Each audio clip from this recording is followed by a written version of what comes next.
सांगलीतील एका खासगी हॉस्पिटलची तोडफोड करण्यात आली आहे। त्याची सगळ्यात मोठी बातमी आपण पाहतोय, एका हॉस्पिटलची सांगलीमध्ये तोडफोड करण्यात आली आहे। विश्रामबाग चौक इथल्या आदित्य हॉस्पिटलची वंचित बहुजन आघाडीकडून ही तोडफोड करण्यात आल्याचे दृश्य पाहतोय। साम टीव्हीवरती एक्सक्लुसिव्ह दृश्य तुम्ही पाहताय। राज्य कामगार विमा योजना आणि बांधकाम कामगार योजनेअंतर्गत मोफत उपचार असून सुद्धा रुग्णांकडून पैसे घेण्यात येत असल्याचा आरोप वंचितने केला आहे आणि म्हणून परिणामी त्यांनी ही तोडफोड केली आहे।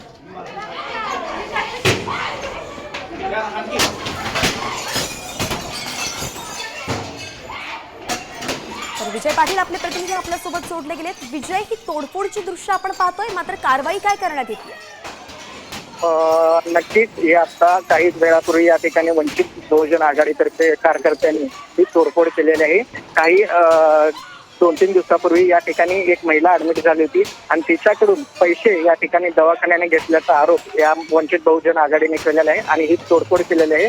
तोडफोड केल्यानंतर पोलीस घटनास्थळी दाखल झाले होते आणि वंचित बहुजन आघाडीचे जे कार्यकर्ते होते तोडफोड करणारे, त्यांना पोलिसांनी आता ताब्यात घेतलेलं आहे। विजय, अगदी सविस्तर अपडेट आपण दिली आहे। ही दृश्य साम टीव्हीवरती आपण पाहतोय, एक्सक्लुसिव्ह दृश्य आहे।